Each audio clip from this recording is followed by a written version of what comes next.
দেখুন, আমরা পরিষ্কার দুটো কথা বলছি যে বিএলএ 2 যারা আছে তারা কেন হিয়ারিংয়ে থাকবে না। এই হিয়ারিংটা একতরফা হিয়ারিং হচ্ছে। আমরা শুধু তৃণমূলের বিএলএ 2 থাকুক সেটা বলছি না, সমস্ত রাজনৈতিক দলের বিএলএ 2 যারা তারা কেন থাকবে না, তাদের সামনে হিয়ারিংটা হোক। আর এই হিয়ারিংটা সম্পূর্ণ মানুষকে নির্যাতন করার হিয়ারিং। যাদের 2002 সালে নাম ছিল তারা কেন হিয়ারিংয়ে আসবে?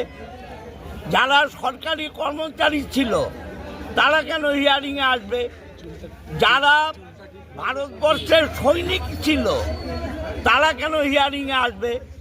যারা 30 বছর 40 বছর ভারতে রয়েছে তারা কেন হিয়ারিংয়ে আসবে? হিয়ারিংটা হবে তাদের জন্যে যাদের কোনো ডকুমেন্ট নেই, কিন্তু যাদের ডকুমেন্ট রয়েছে, 2002 সালে নাম রয়েছে, নির্বাচন কমিশন জমিদারি করছে।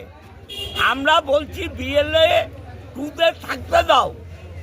বিএলএ 2 হয় থাকতে দাও, আইদার লিখে দাও যে কোন অর্ডারে কোন আইনে বিএলএ 2রা থাকবে না, এরা কোনোটাই করবে না। আমরা হিয়ারিং বন্ধের পক্ষে নই, কিন্তু মানুষ চাইছে যে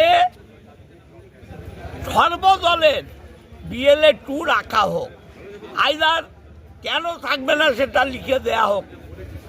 নির্বাচন কমিশন কোনোটাই মানবে না, তাহলে যা হবার হবে।